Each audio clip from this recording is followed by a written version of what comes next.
Unspoiled Network podcast. This is Unspoiled, covering The Dark Tower, Book 8, kind of, Wind Through the Keyhole, Part 3, Wind Through the Keyhole, Part 2. In this episode, guess what? There's a Merlin with magical stuff to save his mom's eyes after all. Twist! Also, Big Kells is there. Welcome to Unspoiled.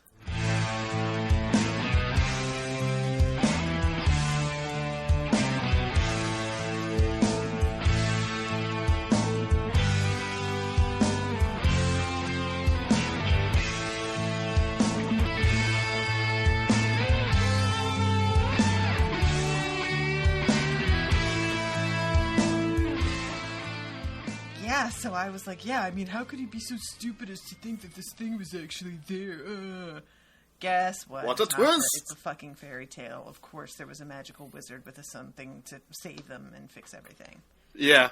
Duh. But I forgot what I was reading.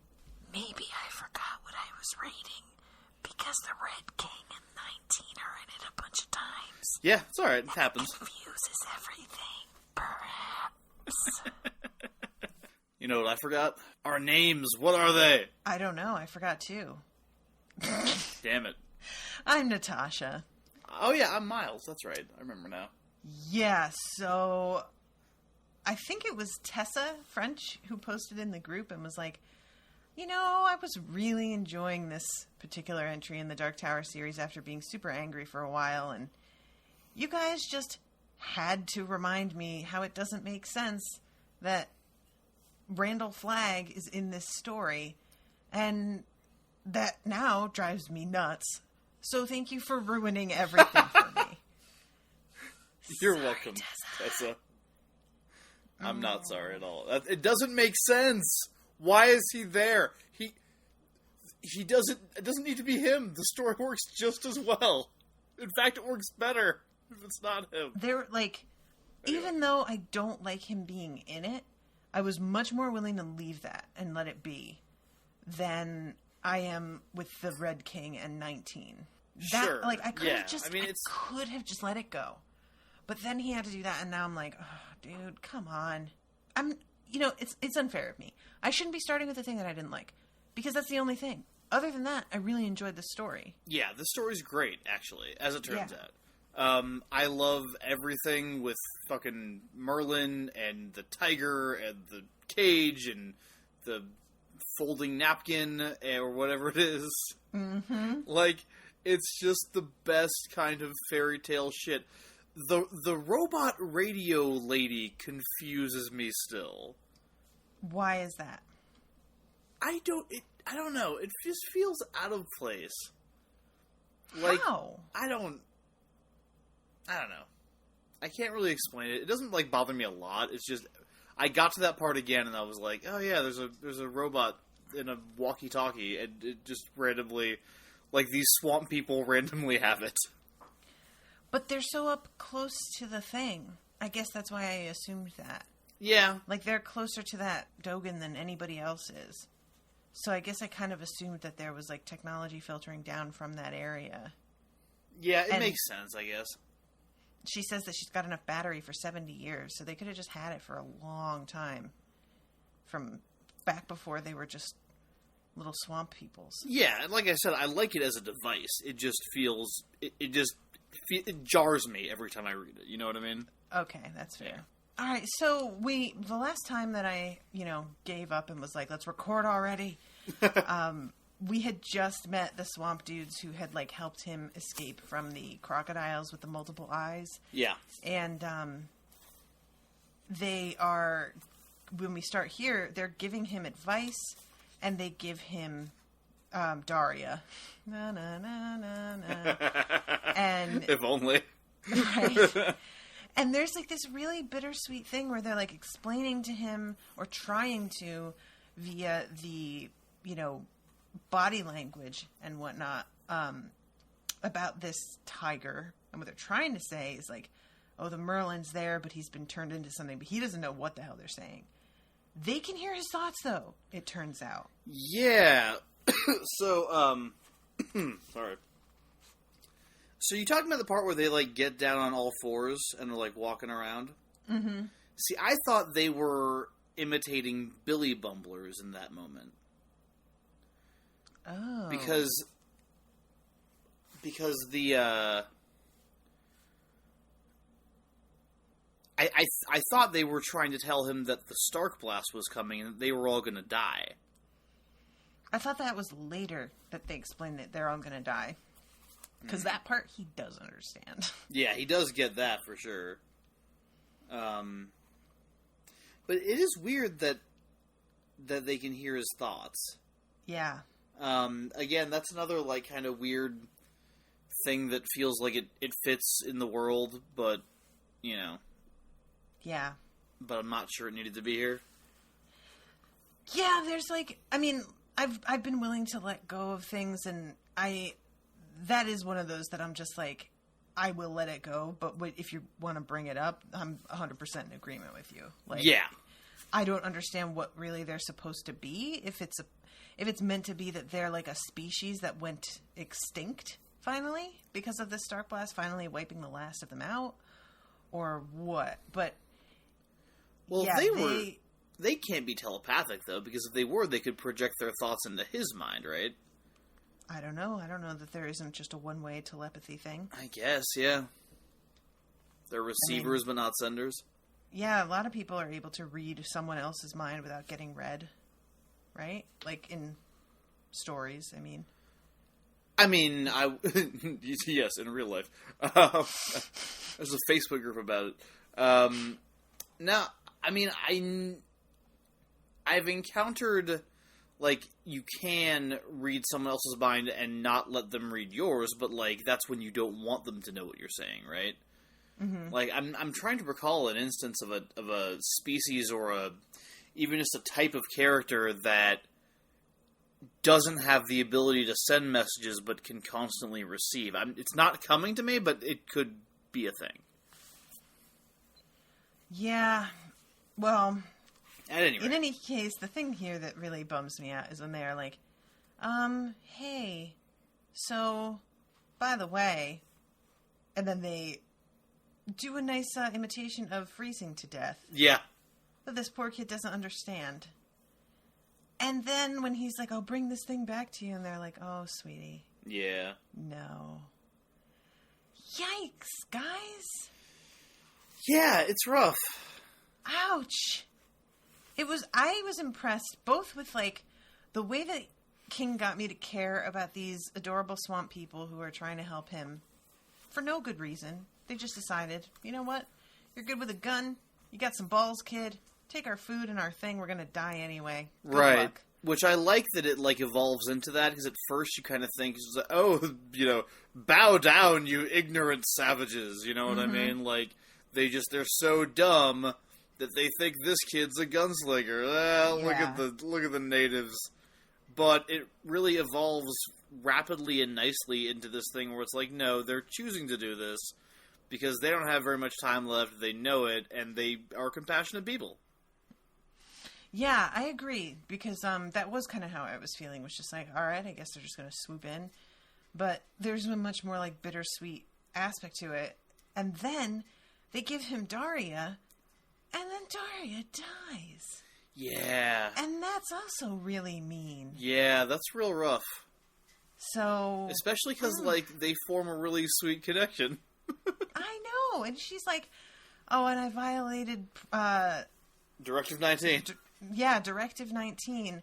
I have nothing to say for myself except that it's been a long time since I was able to talk to anybody. And, like, earlier, he'd been thinking to himself, oh, maybe she's helping me out because she's just been lonely. And then it's like, oh, what a dummy. But it turns out, like, that is what it was. And then she's like, you have been my before she shorts out. Yeah. How does King make me feel more for, like, robot characters than for people characters? Because that's not just me, right? Like, okay, so like who else? Like the robot dude that was helping them at the The one that he called Bill.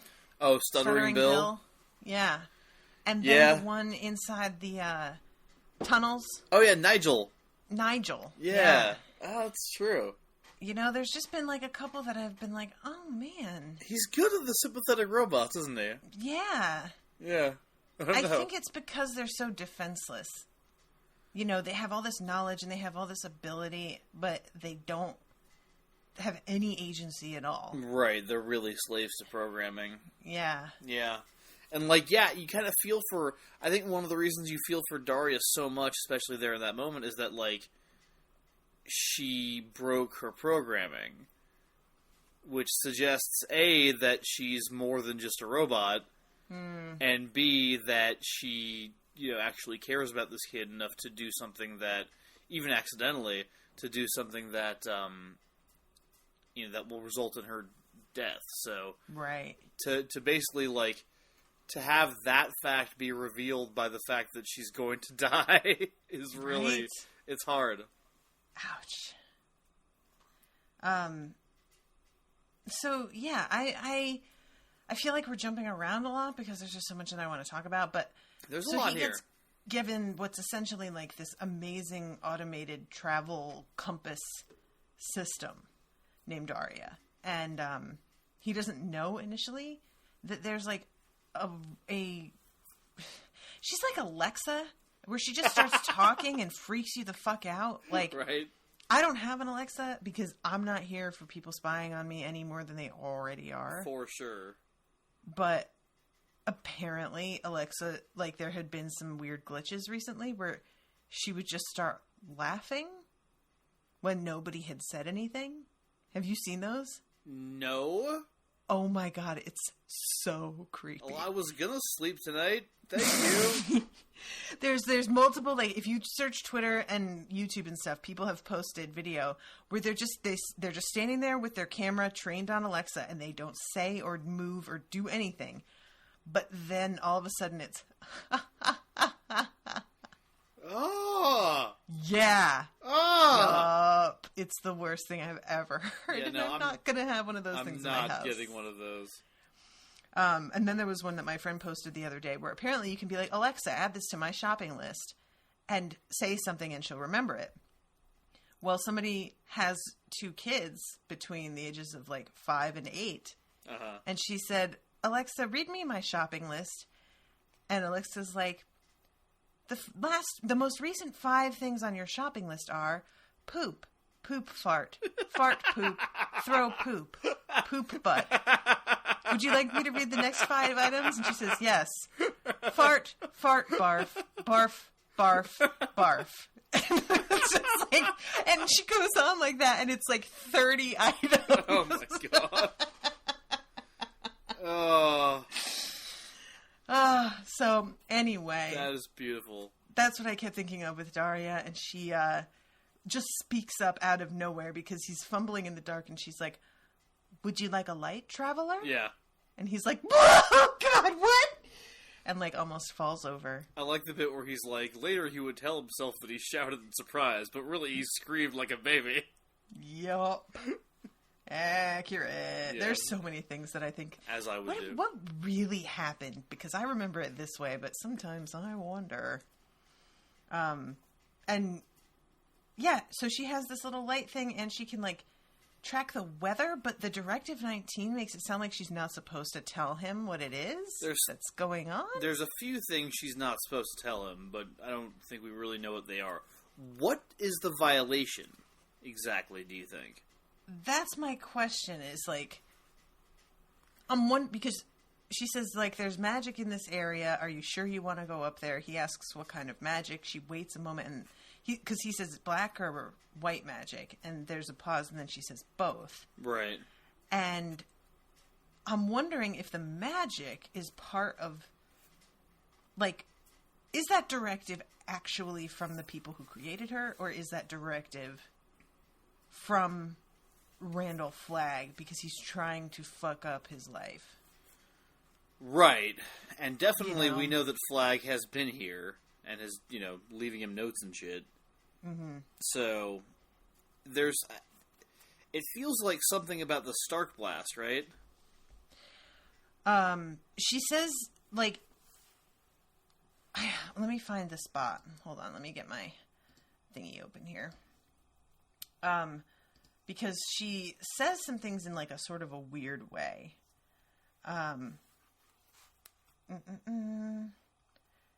Pray for rain all you like, but dig a well as you do it. That's a highlight from a previous one that I had forgotten to mention, but I like that. That's good. Oh, yeah. This is a whole other thing. This is later on, though. Because I didn't highlight until this moment when he gets there and sees the tiger. Because she says, Aslan is a lion, and if he still lives, he is far from here. In the lands of endless snows, this tiger is Directive 19. This tiger is the magic of which I spoke. So that's why I'm like, is the magic is Directive 19 put there by Randall Flagg to keep him from doing what he's supposed to do? Yeah, but I don't remember the earliest moment that comes up. It's very confusing in a fairy tale kind of way. Yeah, and there's supposed to be like a click every time that she sort of overrides it and says what she's trying to say. Yeah. Well, because it seems like Directive 19, the violation makes her stop talking and eventually just die completely. Yeah. So it's a struggle just to speak for a while there, which she spends trying to convince him to get shelter because the Starkblast is coming. Mm-hmm.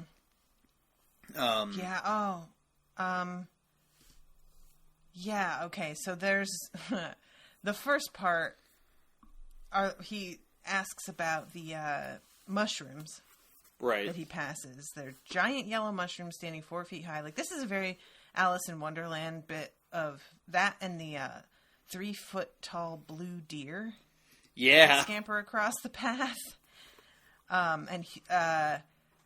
In the space for almost an hour, the corridor in the sky above that lane was filled with thousands of huge red birds flying south as in migration. So yeah, all of these things that are running from the Starkblast, but he doesn't get that yet. And then let's see. Oh yeah, here's the chasm with the rock bridge. And he says, maybe in the morning. I advise you to cross now, Daria told him, and continue to the North Forest Canuck-Dogan with all possible speed. Detour is no longer possible. Why can't I wait until morning? Surely it would be safer. Directive 19.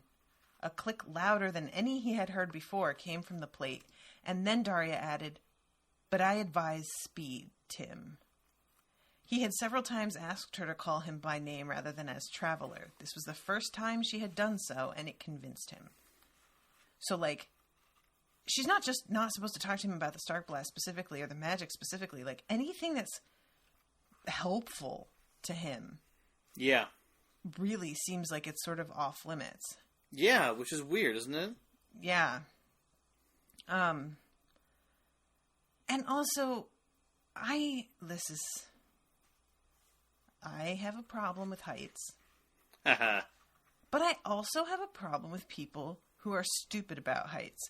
He decides that he's just going to walk across this very narrow rock bridge that also has like a fucking waterfall at one side, so it's wet and slippery. That he's just going to walk. How about you get on your stomach and you shimmy? Not going to fall down that way, buddy. You're not going to fall. Promise. I mean, you very well may fall if you're... He says at one point that it gets so narrow that every time he takes a step, his boot is out over open space. Yes. Hi. Get down, dumbass. Would that have slowed him down too much, though? The tentacles may have gotten him. I guess. But he didn't know about them yet, and he still made a stupid move. That's true. I mean, if you do that at first, and then you see the tentacles, okay, get up. Fine. But, like, he didn't yet, and... So I've just been looking over this. The first time she stops talking and cites Directive 19 is the reason that I can... Oh, wait, no. Oh, sorry, I just saw another one that's earlier. After he thinks to himself that he's gone Jippa. He's gone Jippa! But yeah, oh, shit. Now I've lost it, I'm sorry. Totally lost it. Well, shall I vamp for you while you try and find this? I'm pretty sure this is it. Okay, so he says, "I'm going to sleep. Will you wake me if something comes?" And she says, "Directive 19." So yeah, again, anything that's helpful to him. Yeah. It's bizarre. And the next one is when she's going to tell him about the weather. Which obviously would include probably telling him about the Starkblast. And she's like, again, Directive 19. So it really does seem like she's not supposed to... But doesn't Andy also have, like, some... maybe not Directive 19, but something similar, right? Like, he's got directives and 19 is involved in the password. Exactly. And this is why I don't like that this is in this story. Right, yeah. Yeah. Yeah, I agree. I think that the story would benefit from having far fewer direct connections to the Dark Tower. I mean, I wish that I could remember exactly what the thing is with Andy, because you're right. But, yeah, I don't know. I don't remember what it is. There's even a bit in the story where, like, Tim dreams about the Dark Tower. In the same way that Roland does, and, like, wakes up promising that someday he'll see it, in the same way that, like, Roland and Eddie and all the others do. Right. And it's just... It would be... I would totally accept that if this whole book was just the fairy tale. If this was like, hey, here's a fairy tale from the world of the Dark Tower, it would work more for me. Mm-hmm. But because it's Roland telling the story and Roland remembering the story, it just strikes me as so bizarre. The fact that if there were this many connections to the rest of the series in this story that Roland heard as a kid, why is this the only time we're hearing about it? It just really doesn't work for me. Yeah. 100%. But again, so, it's like I love like it. The concept of there's some weird directive that keeps her from actually helping him. Like, I'm totally here for that. Just make it literally any other number. Yeah, just separate it a little bit. It's just, it's this weird, like, oh, well, I want to make everything tie together, and it's like, it is tied together. Yeah. Roland's telling the story. Yeah. It's done. The end. You don't need to do this. Yeah, it's like, he's doing a really good job, but he's also, like, kind of turning over his shoulder and winking at you to make sure you know he's doing a good job. And, like, throwing stuff in there to make sure you know that he's clever. And, like, it doesn't come at the cost of anything. Like, I don't think there's no narrative cohesion or character development or anything that gets lost because he does this. It's just annoying. Yeah. You know? Agreed. And the only narrative cohesion lost is in the relationship between this part of this book and the rest of this book. And, like, its relationship to Roland as a character. Because I don't believe that he would ever forget about a story that includes Walter as a character. Yep. That includes a kid, like, learning how to be a gunslinger and, you know, questing for the Dark Tower. Like, I don't buy that this would never have come up before. It makes no sense. Agreed. But anyway, let's get to the tiger, because the tiger's great. Yeah, so I love this because it's just, a magic bedsheet. Like, what? But it works. So good. So he gets, like, he finally realizes what the Starkblast is. Daria gives him, like, an actual definition of it and is like, and it's known to just, you know, ruin entire civilizations, basically. He sees the Bumblers at one point. Yeah, I want them to be friends. Yeah. He tells them they're wonderful. It's very sweet. He does, and they go, wonderful. Yeah, it's cute.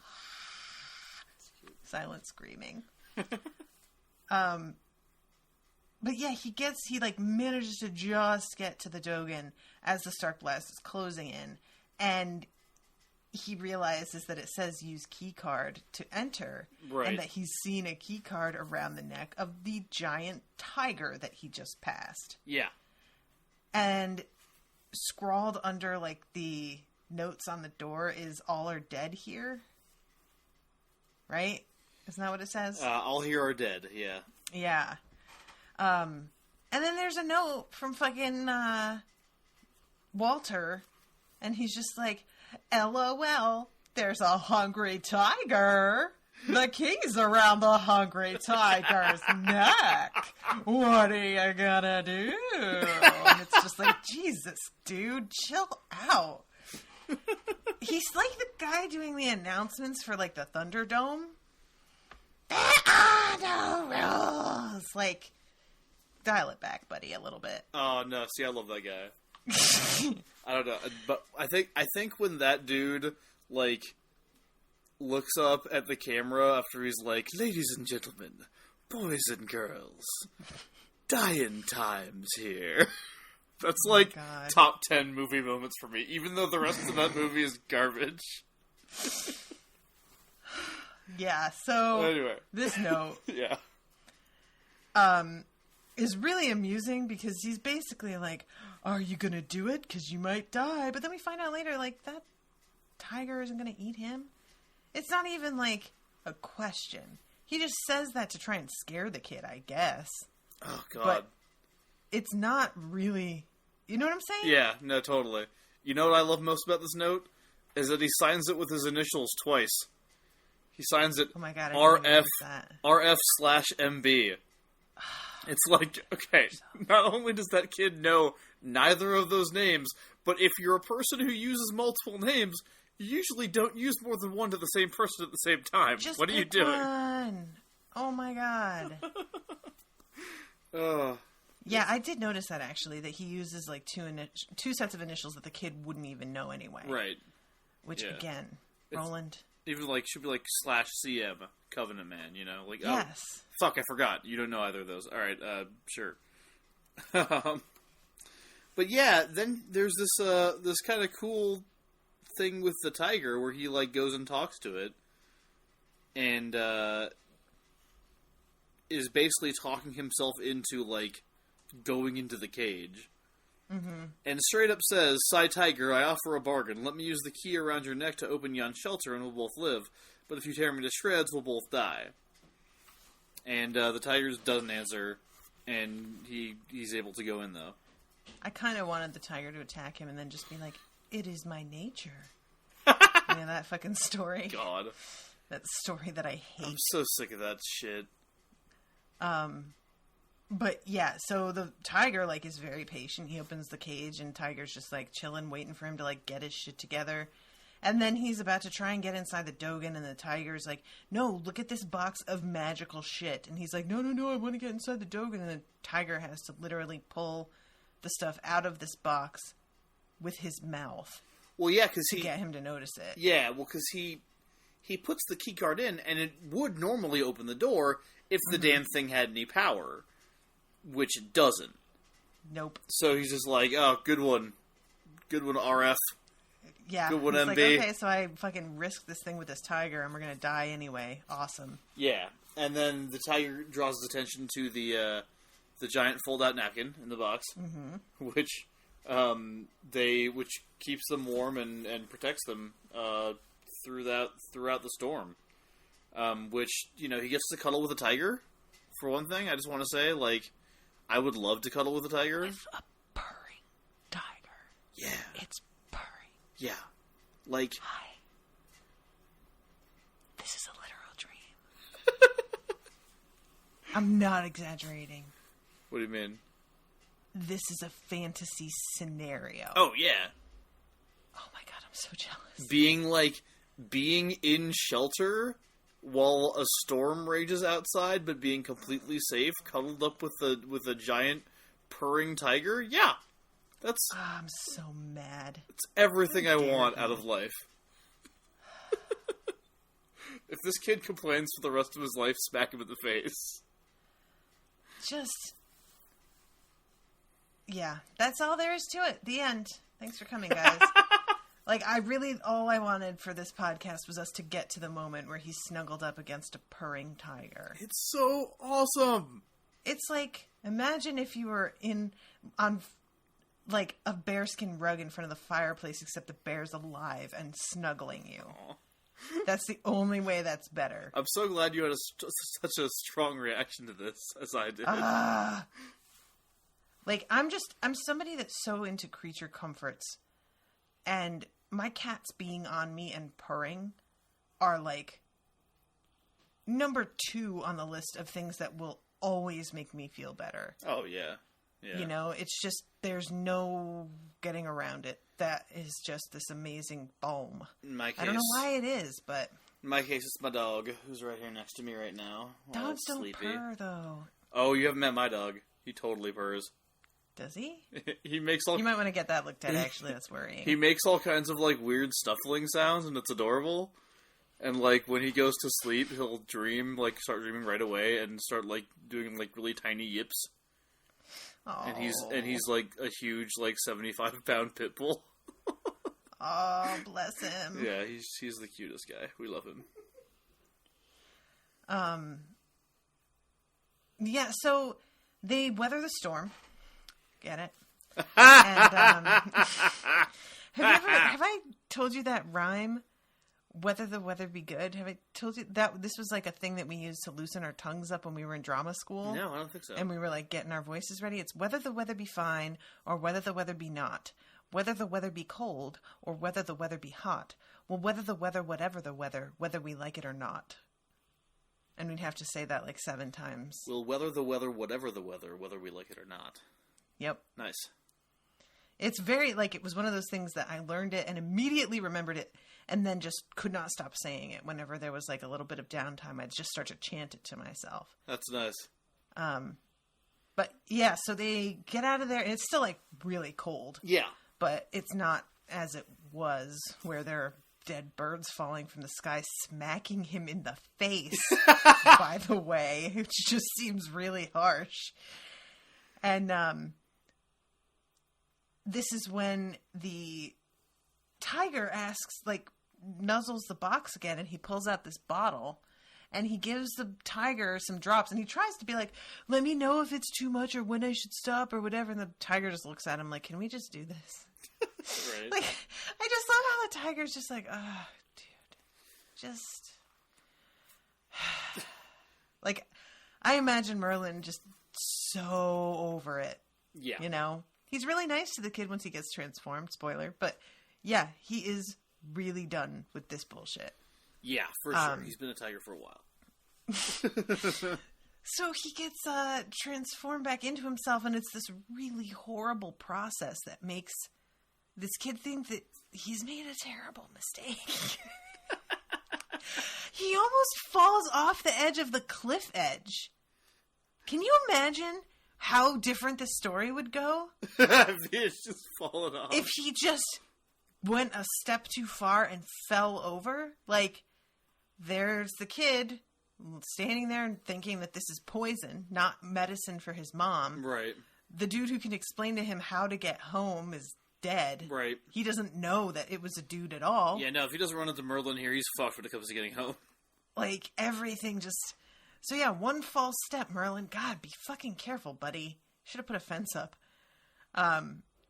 But yeah, then Merlin comes back to himself. Thankfully, he's dressed, which I was a little concerned about.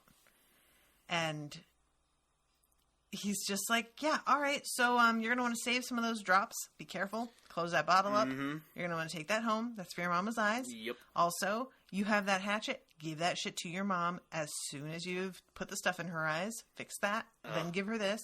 Repeat back to me. What did I just tell you? Are you going to do it? Repeat it back again. And I was like, really thankful that Merlin hammers this shit home. Yeah, because he does listen to him. Yes, and thank God. He actually does the thing, which is just such a fucking relief in fairy tales, is every time the main character, especially when they're children, every time the main character gets a specific set of instructions and the person is like, make sure you do it this way, then there's like immediate tension until you find out whether or not they actually did the right thing. And they usually don't. They don't. Honestly, I was waiting for him to not. Yeah. Because that's always how these stories go, is like, the old woman in the woods who you gave a piece of bread gave you advice that you just fucking ignored, so way to use up that goodwill. Yeah. Fucking, and that's always how it works, and I was so glad that he fucking listened. Thank you. Pan's Labyrinth, did you say that? No, don't tell me spoilers. Okay, sorry. Somebody's just commissioned that for me. Oh, great. Okay, sorry. I won't say anything else. But yeah, that's commissioned, and I'm doing the live cast on that on Friday, August 31st. So guys, you should come to that. Oh shit. Okay, I'll come to that if I can. Yeah. So okay. Okay, stop snoring, What? Red. What You're was making sound. that? That was my dog. You said That's not purring. You're claiming my dog doesn't purr. He totally does. That wasn't purring. That was indigestion. No. Something's going on. No, that was actually just him like snoring because he's asleep. Wake up, Wraith. Wake up. Oh God. Okay, you can go back to sleep after we're done. Loud ass dog. Anyway. That was loud. I know! Oh my God. I'm saying he makes noises all the damn time. Alright, so Merlin tells him to use the bedsheet to get home and like hold the feather, which will give it like flight power. Right. This is a very all-purpose bedsheet. Yeah, that bedsheet can do lots of shit. I want one. I like calling it the magic bedsheet because in Dresden Files, there's a book. One of the books he has to find somebody stole the Shroud of Turin. Oh yeah, and he keeps calling it the magic bedsheet or the holy bedsheet. Which I mean, you know what? That's not like that inaccurate. But yeah, so he takes it home, and on the way home, like, this is kind of messed up. He just sees all of this destruction. Yeah. This is harsh. It's like, rough. I don't know. First of all, he passes over the swamp people. Yeah. And, like, doesn't see bodies. They're just not there. Right. Like, it's very clear. But he does see the body of the dragon. Which I was not expecting, and I feel like that's a little bit too much. Why? Just, you didn't have to. Why? You know, like, I don't know. I felt bad about it. Like, just let the dragon, like, have a way out. It breathes fire. Or at least don't confirm. Just don't do anything. Just let there be, he looks for the dragon, he could see no sign of her. Right. He hoped that she had made it out okay. Yeah, you know, like, sure. Something like that. But yeah, that really, like, got to me for some reason, the fact that she's dead and that there's, like, burn marks because she clearly tried to use her fire to keep herself warm. Yeah. Like, that's just so tragic, you get to see evidence of her futile, desperate attempts to save her own life. Like, go fuck yourself, King. I hate you. He's really good at kicking dogs in his stories. So then he gets home and, like, thankfully Tree Village is not hit that, like, they didn't get the full brunt of the storm. Right. Basically. And there's obviously going to be some repairs that they need to do, but it's not like the rest of the shit that he's seen. But he does say, like, the swath was only 100 wheels wide or something. And at one point, I think Daria says it's about 1 mile or 0.8 wheels to the Dogan from here. Or something like this. So we get an approximate, like, a wheel is a little bit more than a mile. So he thinks about how it's just over 100 miles of fucking destruction. And it's like, well, that's not as bad as it could have been. I'm like, Jesus. How do you even see 100 miles? Like, he must be really high up. Right? Yeah, he must be. I mean, like, I think they talk about, didn't they talk a little bit about how, like, they go so fucking high that he starts to, like, get really cold? Yeah. Well, it says that he could feel the cold air around himself, but he was perfectly warm. Oh, yeah, right, okay. Because that magic bedsheet, baby. Magic bedsheet. So... Yeah, so... Go ahead. Sorry, go ahead. No, you're fine. Nah. So he gets home, and he's, like, initially, he sees everybody, like, fixing, you know, I guess the tower for the mill went down or something and is, like, in the river and washed away. And there's all kinds of little things that people are doing to go out and start repairs, and he notices that his mom, like, their house, there's nobody there, it doesn't seem like. And he's hoping somebody came to get her. Right. But he has a feeling that she's been left alone at home, and he's real pissed about it, which I don't blame him. Like I said in the previous episode, I hold these people somewhat responsible for, like, knowing that this guy was bad news. Yeah. But, So he gets home, and the widow Smack is, like, right next to the fire and looks asleep. And he's like, oh, she came and helped my mom. I'm going to let her sleep. Bless her heart. And walks on into his mom's room. There's a very heartwarming scene where she thinks her son is dead. Because of course you would. Because it's a fucking Starkblast. And your kid's missing. So yeah, you'd assume he's dead. Yeah. You would assume unless he had some kind of, like, magic blanket that he flew across the sky with fucking Merlin, then he would be dead. Bless. So he tells her, lay back, I have some medicine. And she's like, trying to ask all these questions and thank fucking whatever. Thank whatever. He just tells her, I really can't give you all the details right now. Please just lean back. Yeah. Don't move and be very careful. And I'll explain it all, but just shut up for right now, Ma. Seriously. Yep. So he administers this medicine and she can see him, like, really soon. Yeah. She starts to see light within, like, 5 seconds and then... like half a minute later, she can see clearly again. Magic, motherfucker. Yay! So then he puts the axe in her hands. Which is a good and thing. it's like, right? And he's like, I know this is weird that I gave you your sight back and now I'm handing you an axe, but a magic man told me to do that, so just go with it. And he's like, I'm going to go and say thanks to the Widow Smack for helping you, and we're going to make a giant breakfast. And it's going to be great. Yep.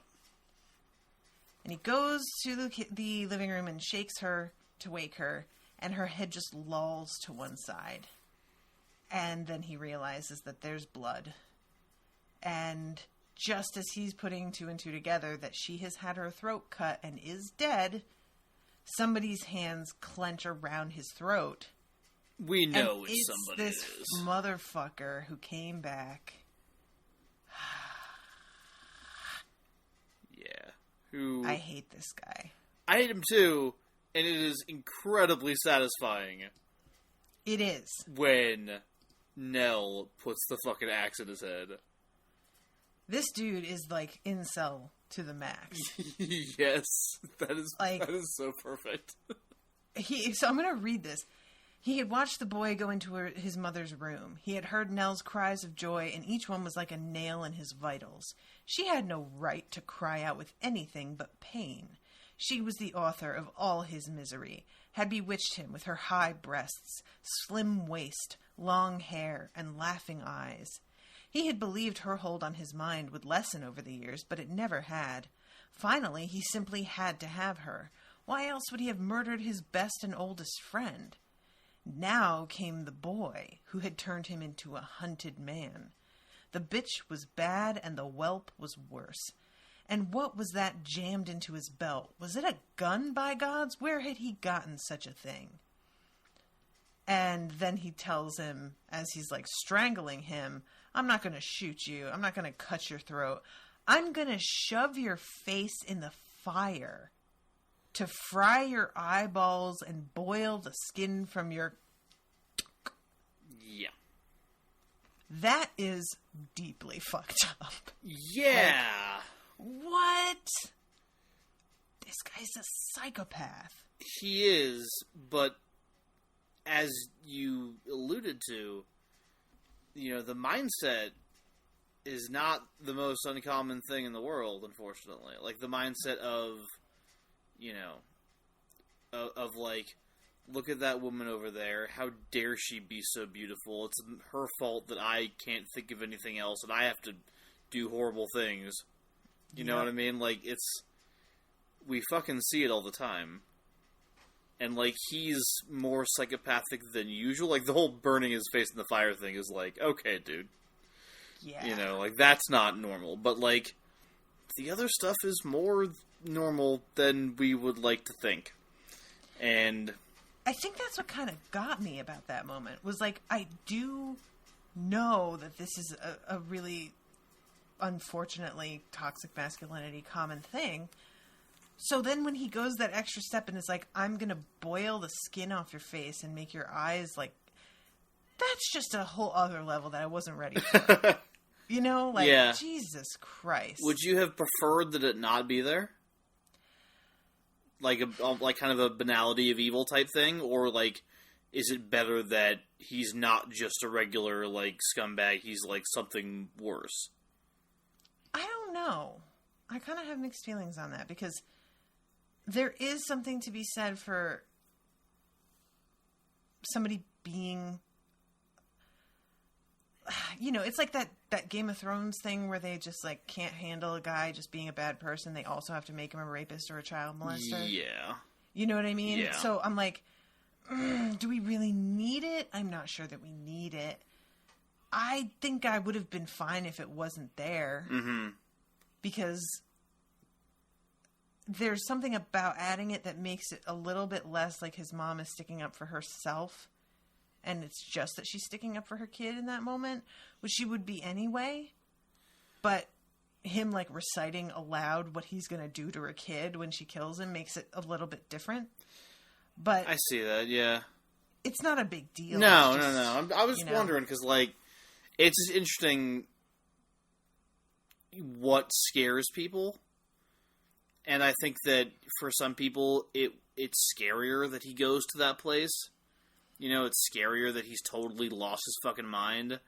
And, like, he's willing... Yeah, that's true. But for some people, I think it would be scarier that for him to just be a totally normal person, apart from the fact that he feels so entitled. Yeah. That he's willing to act in horrible ways on that sense of entitlement. You know? Yeah. Yeah, that's true, because, like, there is something that I don't...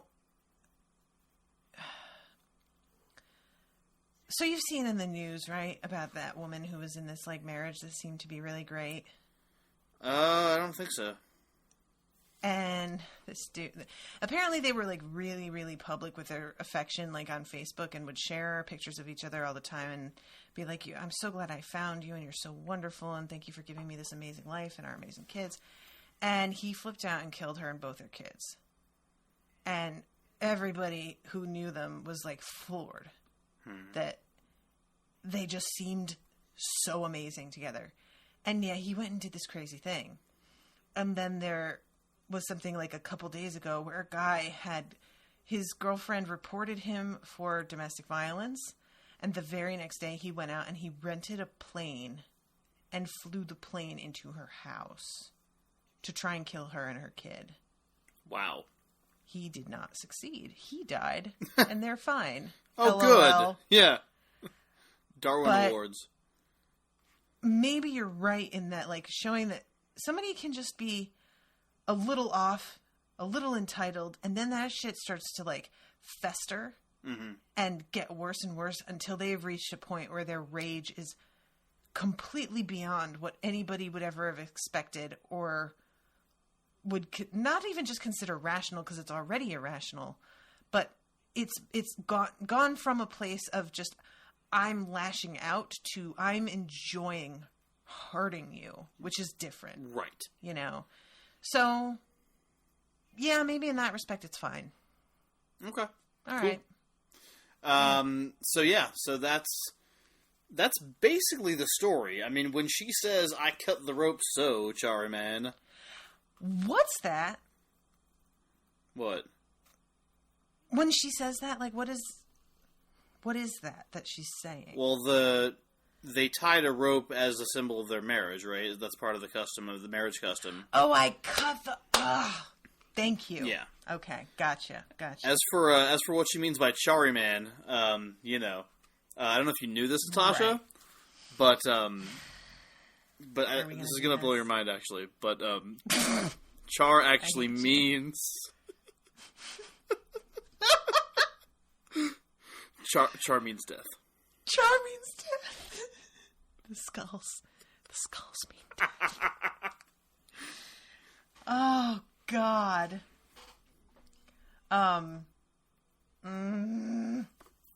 Yeah. Okay. God, that's so irritating. Still, like, I know it shouldn't make me as irritated as it does, but it's so stupid. But yeah, so Chari Man, she's just basically like, all right, I'm divorcing you, dead dude. Divorcing you, death man. That's fine. Yeah. Yeah, I'm all right with it. It would it would, you know, like, I know it's a fairy tale and everything, and you know, the dialogue is appropriate for the setting and all that stuff, but it would be funnier if she said, I want a divorce. You know what? It would, though. I agree with you. Like, if she just did that, it's a little bit, like, cliche. I'm pretty sure there's a movie that ends with something like that. Oh, there's a you know. dozen, I'm positive. But I still, because it's such a cliche, it would be so funny to have that happen within a, like, folk tale. Yeah. Yeah, it'd be great. That's really funny. Yeah, I like that. Yeah, and then the only other thing that happens is they talk about the widow being dead, and Tim's really sad, and Nell is really sweet about it, and she says, "I'll not say Kel's did her a favor. Murder's never a favor, but she suffered terribly for the last 3 years, and her life would not have been long in any case." Right. So that's fine. And then he goes and retrieves the gun and puts it in his belt. Yeah, so is he supposed to be like the origins of the gunslingers? I guess he can't be because he knows what gunslingers are and they think that he's a gunslinger for a second. Right. So yeah, there must be gunslingers around already. But Which again, yeah. it's yeah. I mean, again, like, I really love this whole thing. It just doesn't work in context. And I don't understand why it's called Wind Through the Keyhole either. Because, like, the name, the reference to the name in the story, as far as I remember reading, like, at no point is there actually any wind through any keyholes. No, he talks about time. Yeah, he talks about it. He says, "Time is a keyhole. Yes, I think so. We sometimes bend and peer through it. And the wind we feel in our cheeks when we do, the wind that blows through the keyhole, is the breath of all the living universe." Which is, like, cool. It's, like, good writing, and it's a decent metaphor and all that good stuff. But, like, why would the fairy tale be named that? Like, the fairy... Yeah, I think... Yeah. It should be named, like, the boy and the dragon, or, like, the, you know... The boy, the tiger, the wizard. Yeah, something like that. Like, it would be like, I don't know, it'd be like... Oh, what's a popular fairy tale? Like, calling fucking Sleeping Beauty, it would be like calling that, like, the color of her lipstick. You know? It's like, I guess it's there. I don't know. That's a terrible, I get what you're trying to do. I'm totally botching it, though. That was pretty bad. Yeah, it was rough. It was rough. Not ready for prime time. What can I say? But yeah, I agree. Like, when I read that, I was like, okay, is this supposed to just be about, like, is it named that because we're supposed to be thinking about how time works? Because, like, that's really not the focus here of this story. That's kind of part of the whole Dark Tower series overall. But for this series in particular, it just seems like a weird, or for this story in particular, it seems like a weird, part of the story to focus on that we're going to name it after. Yeah, especially because it's like his, like, ruminations looking at the stars. Mm-hmm. You know, and it's like, if you're Roland telling the story, like, I can't imagine him going, like, and here's what he was thinking about while he looked at the stars that night. Like, I really do appreciate the level of detail. I love stories like this, which are like fairy tales fleshed out to actually be like full-on like novel affairs. But I can't imagine Roland telling it that way to this kid in this prison cell. So it's like, or being told it that way by his mother. So it just seems a random choice for the name of the story, and as such, the name of the book. But yeah, I definitely agree with you. But it's great, though. I love all of this. There's actually a moment that I highlighted because I really liked it. And there's this... his eye fell on the third button. He's looking at the buttons on the disc that is Daria. Yeah. The widow smack spoke up inside his head, telling him not to push it, to leave well enough alone. But Tim decided this was advice he would disregard.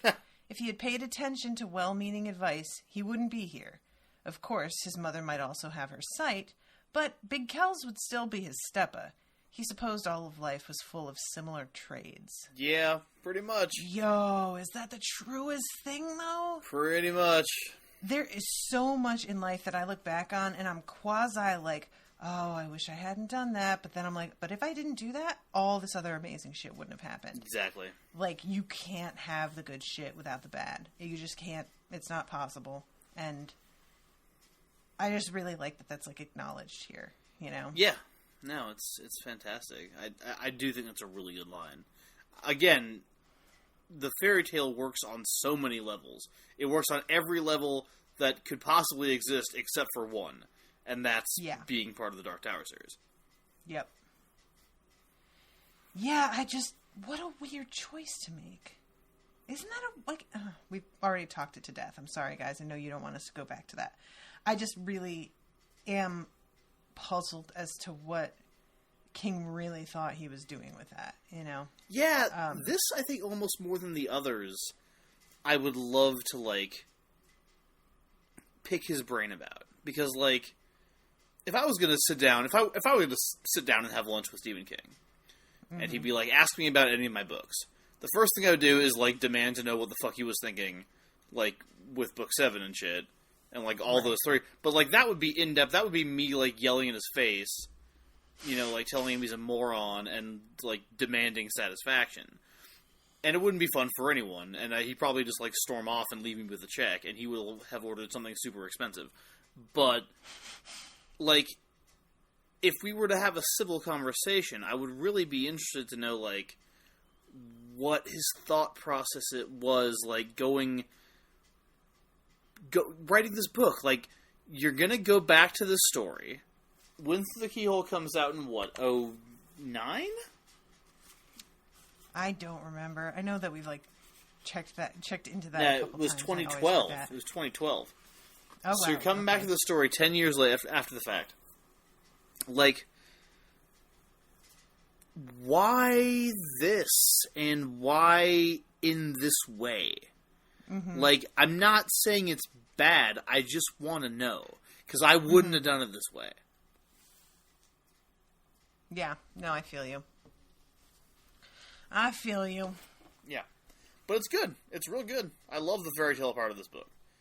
I absolutely love it. Yeah, I'm just like... And I'm really happy that, it does have a happy ending, despite me, like, being like, oh, how stupid.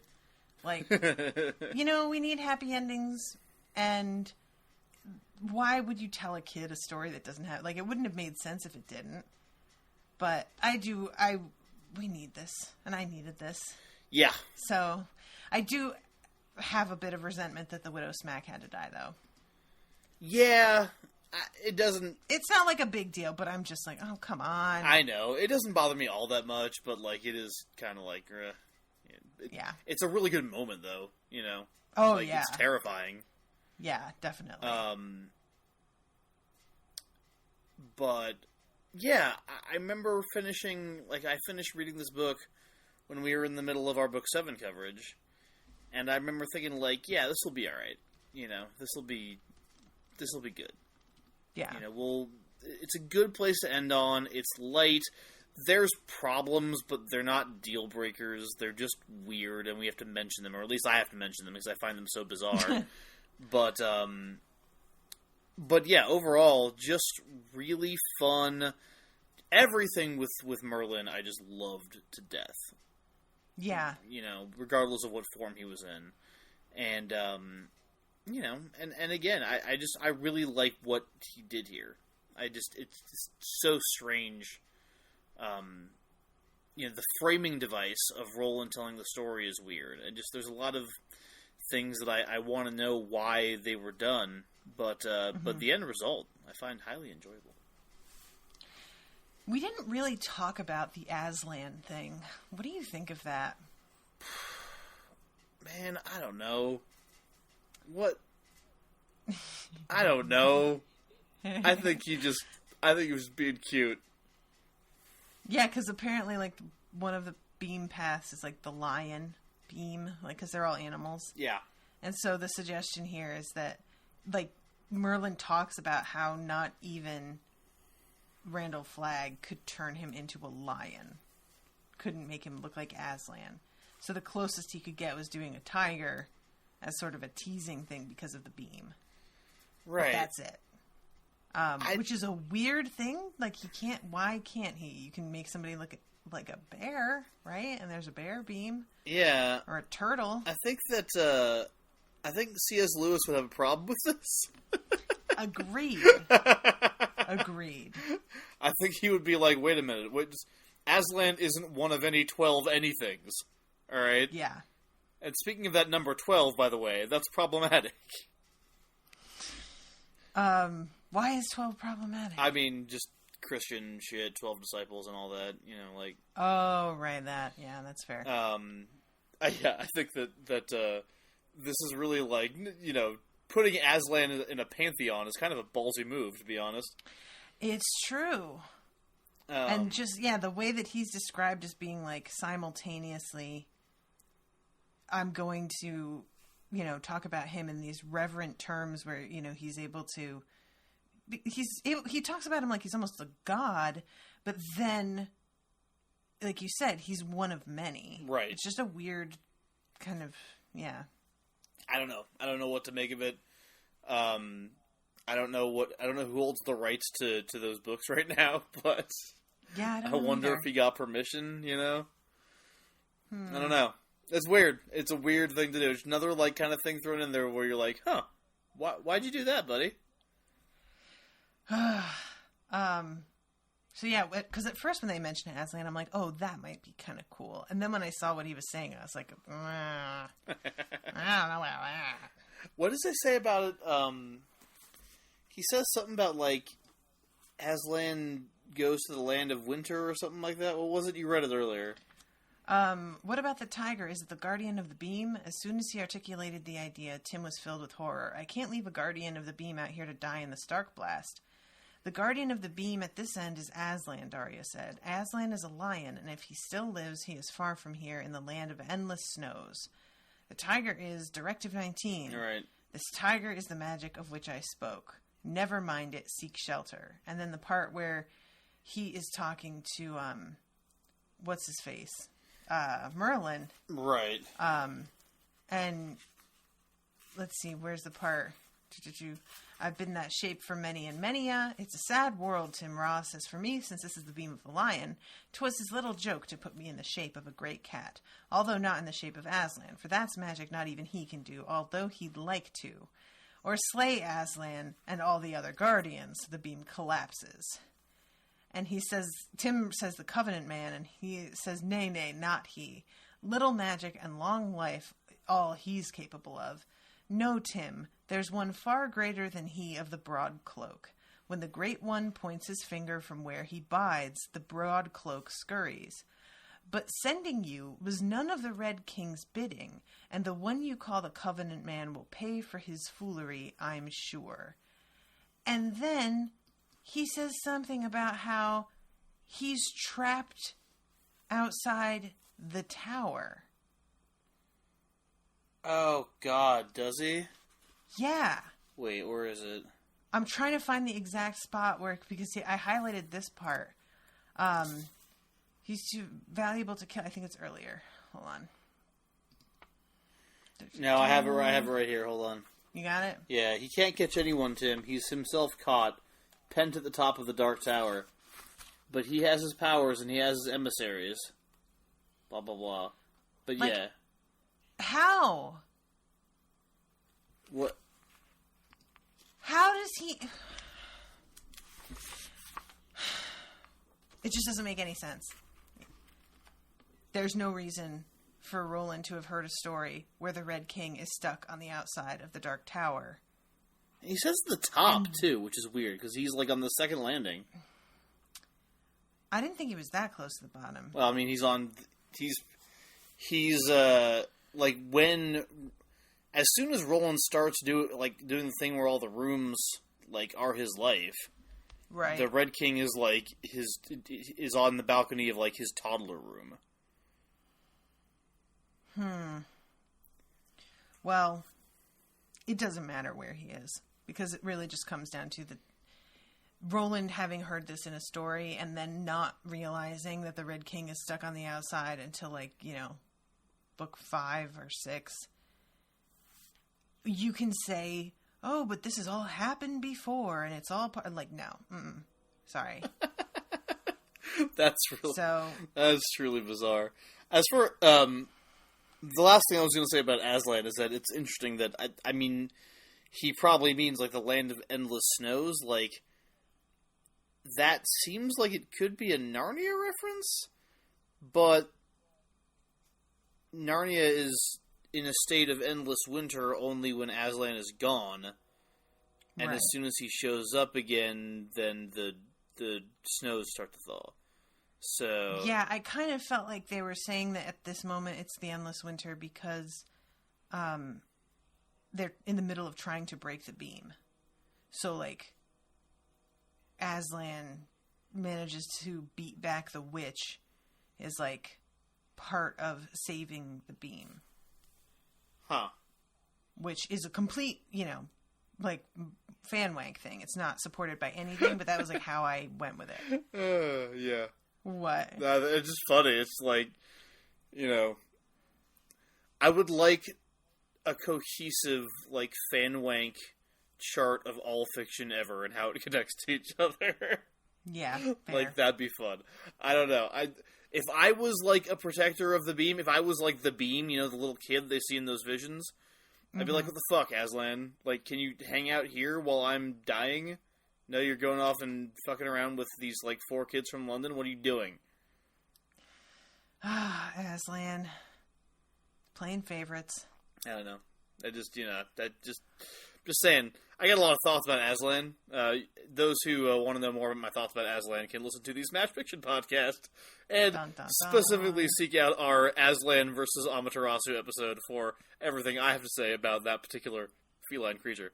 So, but yeah, the Red King stuff makes no sense. Moving on.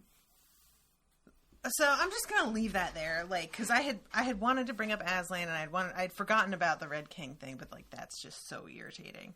But otherwise, like, I feel like we're focusing so much on these couple things that irritate us just because they're so glaring and bizarre. Well, and they're interesting to talk about, where it's like the rest of the book, there's not a whole lot to talk about when a story is, like, super just well constructed and well written, Right, true. It's like, well, read it. It's well done. And podcast over. Go read it, you like it. Yep. All right, so I'm going to wrap this up then. Like, is there anything more you want to say about this particular section? No, just that, no, I don't think so. I think I said everything I wanted to say about it, which is that I really like it for the most part. I just think it's really, really just well-crafted fairy tale, which is not the easiest thing in the world to do, I don't think.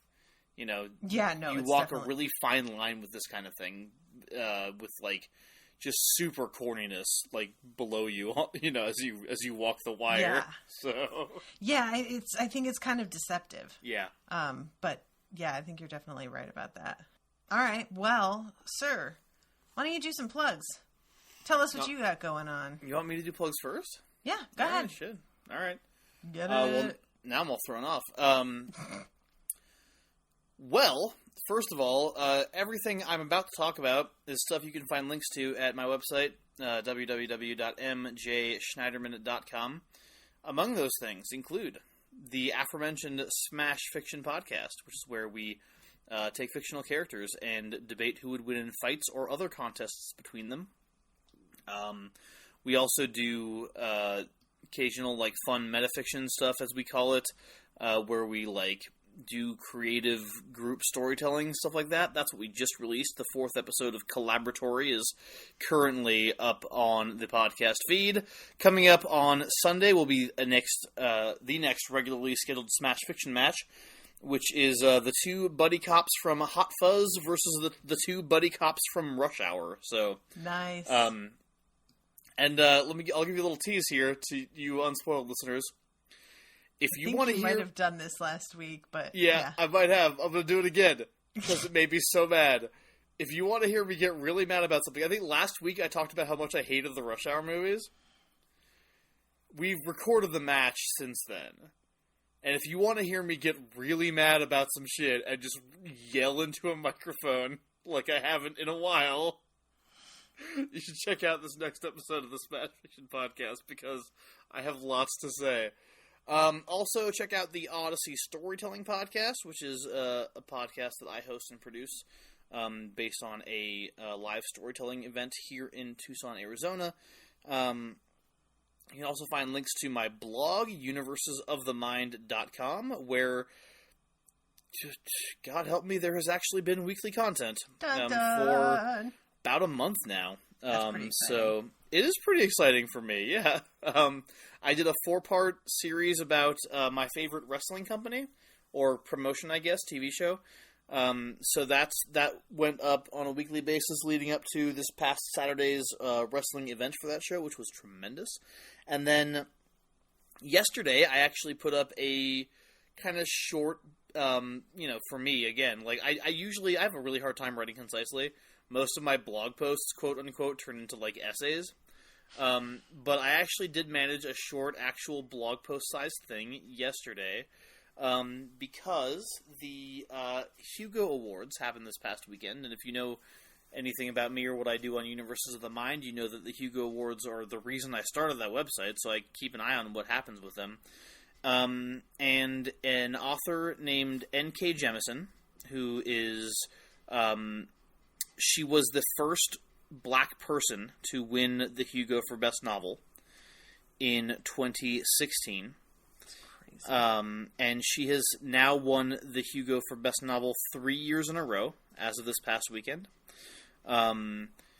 which has never been done before. No one's ever won that award 3 years in a row, certainly not for the 3 books in a single trilogy, which is what she did. That's amazing. The trilogy is called Broken Earth, and I haven't actually read it, but those that I trust that have say it's tremendous.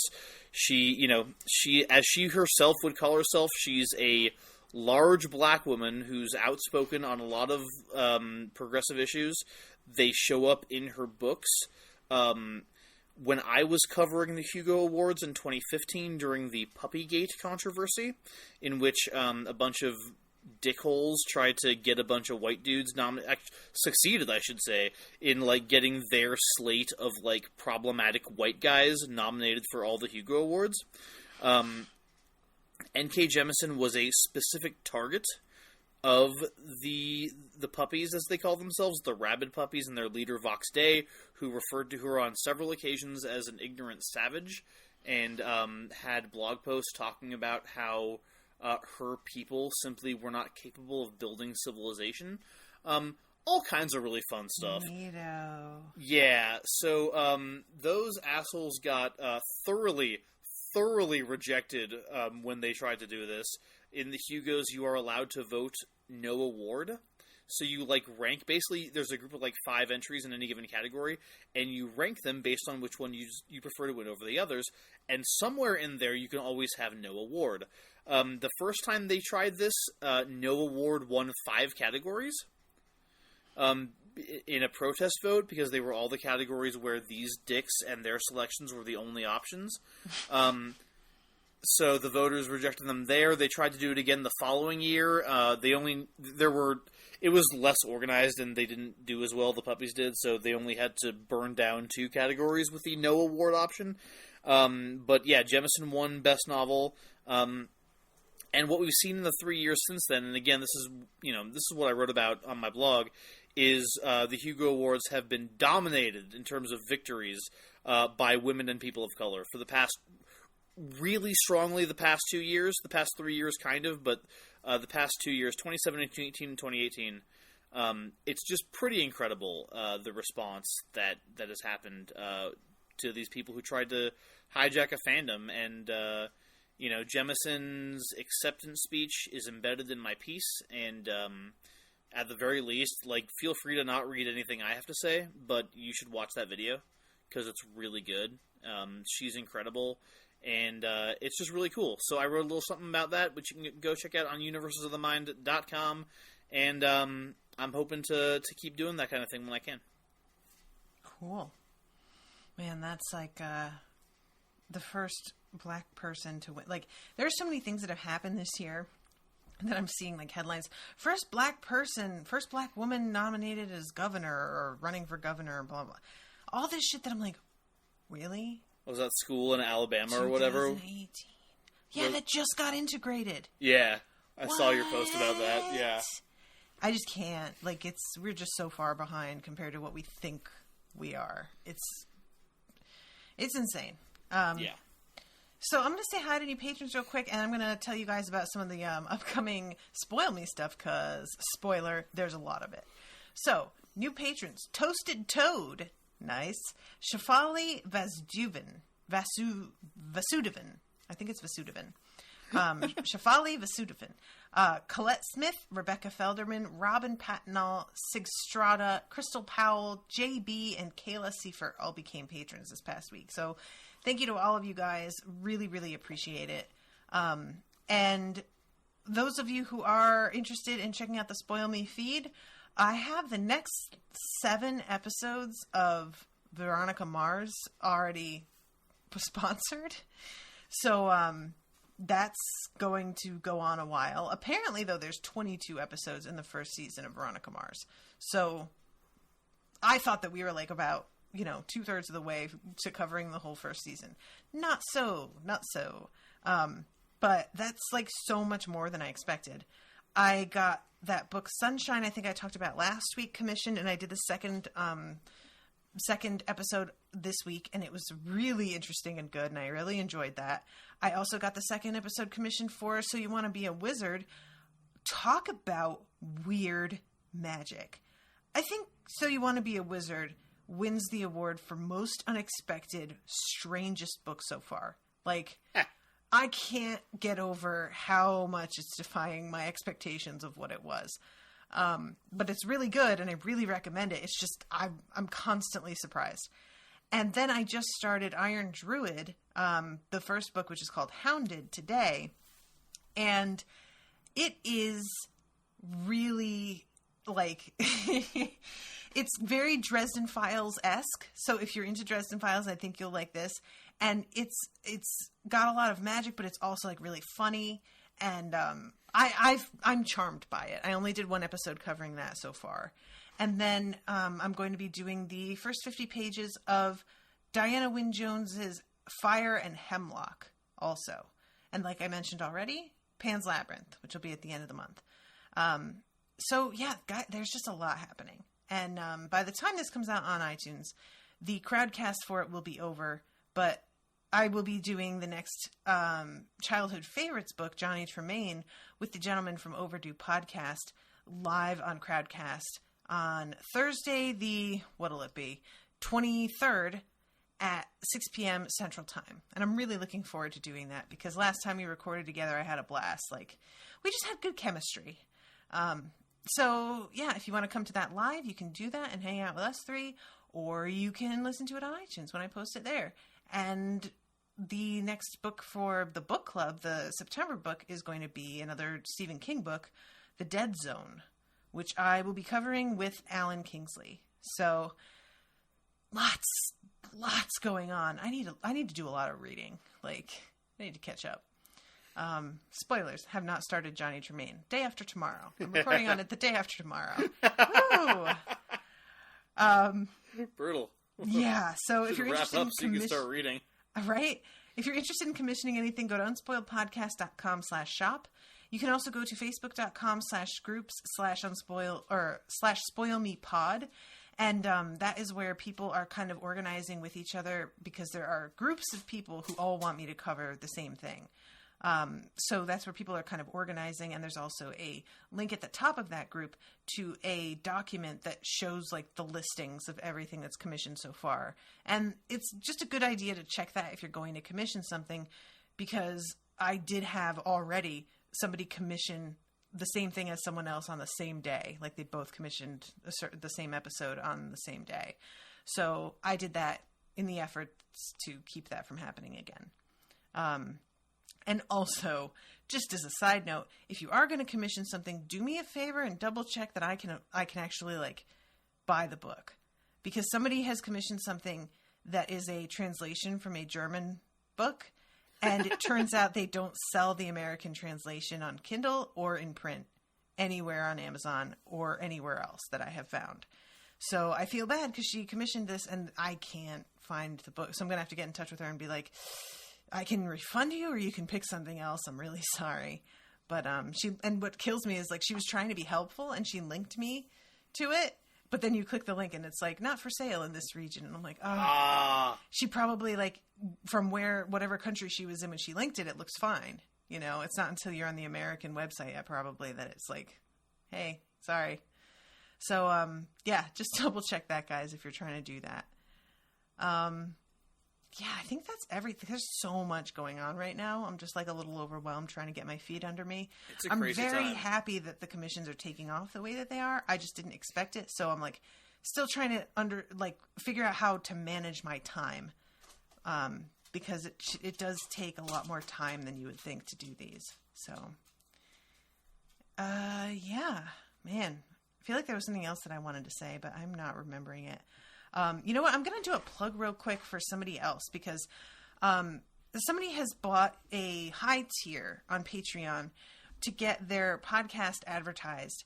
And they asked me to plug it on the Harry Potter show, which is a patrons only show. So I feel like not as many people are going to hear about it. But I'm plugging this for two reasons. Rashawn and I just finished the Goblet of Fire reread. The most recent episode is intense and gets very like current events political, and I just couldn't believe how many parallels there are to the like final chapter of that book. But we are going to be starting Westworld season 2 this week, and the person who has purchased the higher tier to get advertising of their podcast, they do a podcast called Day 11 Podcast that is a Westworld podcast about Westworld podcasts, which is the most hilarious thing I've ever heard. Basically, there are like 40 Westworld podcasts on iTunes. And so they've made a podcast about them and figuring out which ones are the best and who talked about what this week. And basically like telling people who are interested if they have this style or that style that they like to hear things be discussed in, where to listen. Which I think is a really smart idea and just such a like meta thing. Like we've really reached a new level in podcasting. That yes, that qualifies as a new level. So if you are interested in checking them out, it's Day 11 Podcast, and it's DAY numerals 11 podcast.com. And they are obviously going to be talking about us because we're going to be restarting our Westworld feed soon. But also at the moment, what do you call it, has come back. Better Call Saul is back on the air. And they're talking about that at the moment since Westworld has been off the air for a little bit. So if you're into Better Call Saul, that's one of those shows that I feel like I hear from so many people that I trust that it's very good, but I don't hear that many people talking about it. So when there's somebody who's discussing it at that level, I feel like people are going to be interested because you're just like hungry for more content on something that doesn't seem to get the same attention. So yeah, check out Day 11 Podcast, guys. Just do that. And I really hope that they get a little bit of a boost from buying the sponsorship level. And thank you very much to Day 11 for doing that. And best of luck to you. Yeah, for sure. Best of luck to any podcasters out there because it's not the easiest thing to do when you don't work for some company. And so mad ups to anybody doing it. Oh, it's true. All right, everybody. Well, thank you all so much for listening, and we will see you next week with, what, part 4? Part 4, the Thin final... Man part 2? Yeah, and then there's also technically, like, what is it called? It's called Storm's Over. Mm-hmm. It's literally like a 5-page, maybe, epilogue. So okay, so we're going to wrap the whole book. We'll wrap up the entire book next week. All right, cool. All right, sounds good. Well, guys, we'll see you next week with the wrap-up episode of this book, and then I guess we'll probably do, like, one more, just wrapping up on Dark Tower altogether. Yeah, I think 2 more episodes of this show, period. Dun, dun, dun! Wow, and that's then, crazy to think about. Miles and I are going to start something new. Yeah, we are. Well, not really new. Dark Tower is goodbye. Say hello to Black Mirror. Still very dark. Not a tower, though. But yeah, Black Mirror, we're going to come back and do the second... Is it the 3rd and 4th season? Are there 2 more seasons? Or is it just There are one? 2, yeah. And that's going to be for patrons only. Yeah, and did you want to do that Christmas special episode? Did we do that? We talked about it and decided that we were going to do it at Christmas time. That's right. So, yeah. All right. So, yeah. Guys, become a patron at $5 and up, and you will get to listen to us talk about Black Mirror, which will be fun. All right, guys. See you next week. Toodaloo, motherfuckers.